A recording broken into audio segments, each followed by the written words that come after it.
नमस्कार साथियों, स्वागत है आप सभी का मेरे चैनल सिर्फ IAS में।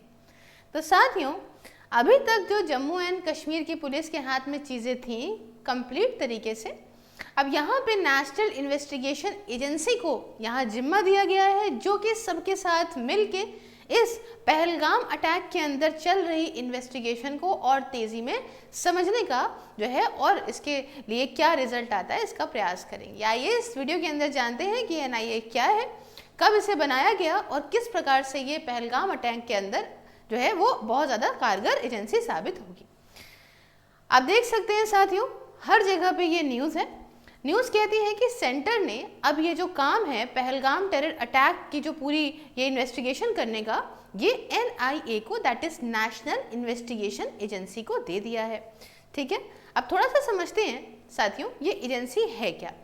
बात ऐसा है कि देखिए ये अब छोटा मोटा कुछ नहीं रह गया है, ये इतनी बड़ी बात थी। आप जानते हैं कि कुछ दिन पहले पहलगाम के अंदर 26 टूरिस्ट लोगों को उनके धर्म के आधार पर गोली मार दी गई, पूछ के कि कलमा सुनाओ, खतना दिखाओ, हिंदू बताओ, मुस्लिम बताओ, कौन हो तुम, और उन्हें मार दिया गया।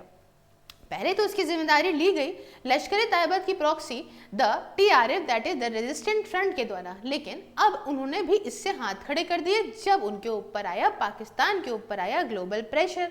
और जब पाकिस्तान ने डिनाई करा अपना इन्वॉल्वमेंट, तो वहाँ पे जो वो अपने यहाँ जो छत देता है जिन टेररिस्टों को, अगर उन्होंने कुछ दिन पहले ये जिम्मेदारी ली थी अपने इन्वॉल्वमेंट की, तो उसने प्रेशर ज़रूर डाला होगा कि भैया तुम भी अपने आप को खुद से अलग करो।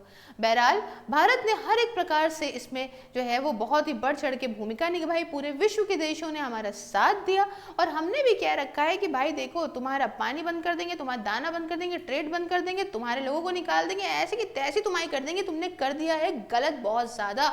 तो अब यहाँ समझते हैं कि भारत बहुत ही तेजी में इन्वेस्टिगेट करना चाहता है इस पूरे मामले को, उस पूरे जो एरिया उसको यहाँ पे सीज कर दिया गया है, एक एक चीज को समझने का प्रयास किया जा रहा है।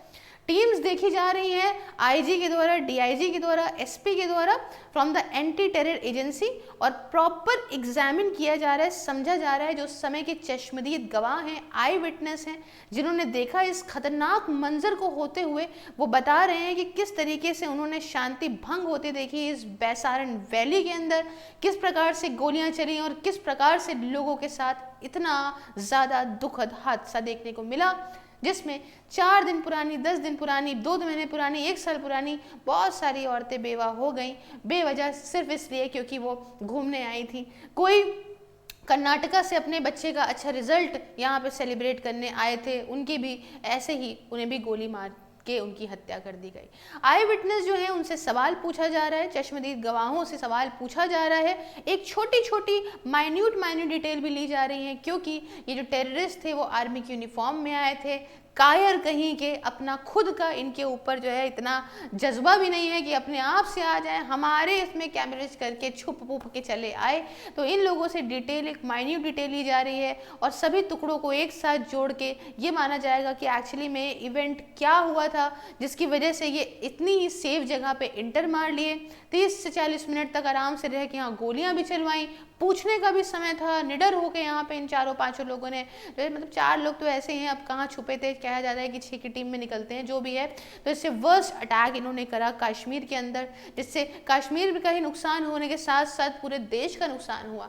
इसमें कश्मीरियों का तो सबसे ज़्यादा नुकसान हुआ, क्योंकि वहाँ की 7 से 8% की जो GDP है साथियों, वो चलती है सिर्फ और सिर्फ टूरिज्म से। और अभी देखा जा रहा था कि 2.5 से 3 करोड़ टूरिस्ट वहाँ पे, 35 लाख 40 लाख से बढ़ के 2.5-3-4 करोड़ तक पहुँच जाता ये टूरिस्ट, लेकिन कश्मीरियों का ही नुकसान हुआ, क्योंकि सभी लोगों ने, 90% लोगों ने अपनी बुकिंग कैंसिल करा दी। पहलगाम में तो कोई टूरिस्ट नहीं है, कश्मीर में तो फिर भी हैं। अब इसमें देखिए एंट्री और एग्जिट पॉइंट को क्लोजली, प्रॉपर, अच्छे तरीके से स्क्रूटनाइज, मतलब देखा जा रहा है, समझा जा रहा है इस इन्वेस्टिगेशन NIA के द्वारा, इनकी टीम्स के द्वारा। इनके काम करने का क्या तरीका था टेररिस्ट का, इस बात को प्रॉपर समझने के लिए जानना ज़रूरी है कि आखिरकार कहाँ से आए, घोड़े से आए ये पता चल रहा था, कैसे गए, कहाँ गए, ये सारी जानकारी निकालने का प्रयास किया जा रहा है। साथियों, एक बहुत ही पास में देखिए पीर पंजल रेंज चल रही है, बहुत गजब जंगल है, वहाँ पे भी छुप जाते हैं जाके टेररिस्ट। इनकी चलने की जो कैपेसिटी होती है वो बहुत ज़्यादा तेज़ होती है, पहाड़ के ऊपर चलना मुश्किल होता है, लेकिन ये बहुत तेज़ी में 10 मिनट के अंदर कहीं कवर कर लें, 1 आध 1.5 किलोमीटर इनको कमांडो लेवल की ट्रेनिंग दी जाती है, जिससे ये बहुत ज़्यादा एक्सपर्ट होते हैं इन सारे कामों को करने में।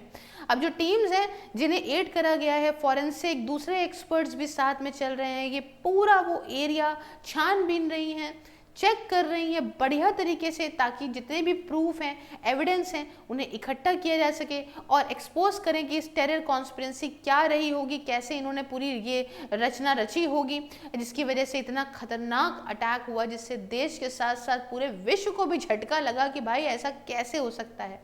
इसके अलावा हमने देखा कि इंटेलिजेंस एजेंसीज ने करीब 14 टेररिस्ट जो हैं, जिसमें कि 8 बिलोंग करते हैं लश्कर तैयबा से और बाकी के 3 जो हैं वो जैश ए मोहम्मद, हिजबुल मुजाहिदीन करंटली एक्टिव हैं कश्मीर वैली के अंदर, ये देखा गया।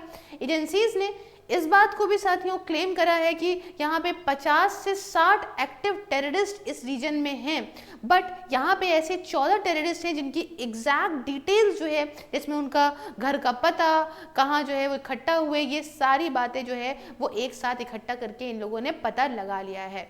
अभी हमने देखा कि 10 टेररिस्ट तक के जो घर हैं उनको ध्वस्त कर दिया गया बम के माध्यम से, ताकि दोबारा लौटने का भी इनके अंदर कोई भी है। तो ध्वस्त करने से क्या चीज़ें मिली? देखिए, कश्मीरीज के मन में भी एक बात आएगी कि यहाँ के टेरर सपोर्ट करने से तुम्हारे साथ कुछ अच्छा नहीं होने वाला है। टेररिज्म को ना सपोर्ट करो, ना टेररिज्म के साथ चलो, तभी तुम्हारा इसमें फ़ायदा है। ये तो एक एग्जाम्पल सेट होता ही होता है। साथ में ये भी इस बात आती है कि भाई देखो, इस तरह के जो टेररिस्ट हैं वो भी जब अपने आप को इस टेररिज्म के आने के बारे में सोचेंगे ना, तो सोचेंगे कि मेरे परिवार का, मेरे घर का होगा क्या अगर पता चल गया तो। साथियों, मेजॉरिटी ऑफ ये 14 टेररिस्ट हैं, इन्होंने ये ज्वाइन किया था पाकिस्तान ब्लॉक्ड आउटफिट्स को 2021 के बाद, और यहाँ पे देखा जाता है कि ये 20 साल की अपनी शुरुआत में चल रहे थे। इनका इस तरीके से ही ब्रेन वॉश करते हैं, ऐसे लोग ब्रेन वॉश करते हैं जो शायद छोटेपन से उनके दिमाग में चीज़ें डाली चली जाती हैं। ये एक्टिव हैं कहाँ पे? शोपियन के अंदर 5 देखने को मिलते हैं, पुलवामा में 4, अनंतनाग में 2, जिसमें देखा आपने एक व्यक्ति तो अनंतनाग से ही था यहाँ पे, एंड एक आपको सपोरा, अवंतीपुरा और कुलगाम से पाए गए हैं।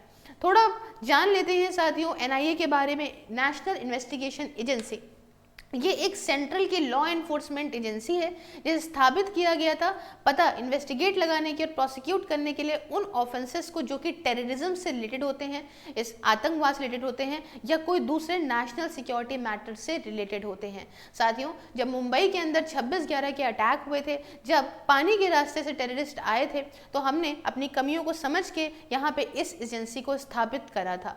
ये एक पूरी कहानी है। अब ये कैसा रुख लेगा आगे में समय में पता चलेगा कि कैसा हमारा क्या रहेगा पाकिस्तान के साथ और कौन सामने आएगा। इसके मैं आपको अपडेटेड जानकारी लाती रहूँगी। साथ ही आप ज्वाइन करना चाहते हैं अगर मेरी वर्चुअल लाइब्रेरी को, तो आप मुझे ज्वाइन कर सकते हैं। सिर्फ 99 रुपीज़ पर मंथ में आप 24 घंटे 7 दिन अपने घर में बैठ के बहुत ही अच्छे से डिसिप्लिन तरीके से किसी भी एग्जाम की तैयारी कर सकते हैं। इसके रिगार्डिंग मुझसे बात करने के लिए आप 9919785532 on WhatsApp and @SIRFIS sales on Telegram पे कांटेक्ट कर सकते हैं। साथियों, आप मुझे सभी सोशल मीडिया प्लेटफॉर्म पे फॉलो कर लीजिए। ये वीडियोस आप फेसबुक पे भी देख पाओगे और क्वेश्चनएयर, शॉर्ट्स, करंट न्यूज़ वगैरह बाकी सारे सोशल मीडिया प्लेटफॉर्म पे मिल जाएगी। सभी के लिंक डिस्क्रिप्शन बॉक्स में है। इसके अलावा आप ज्वाइन बटन को प्रेस करके मेरी मेंबरशिप को ज्वाइन करके मुझे मेरे काम में सपोर्ट भी कर सकते हैं। मिलती हूँ नेक्स्ट वीडियो में किसी नए और इंटरेस्टिंग टॉपिक के साथ। जय हिंद, जय भारत।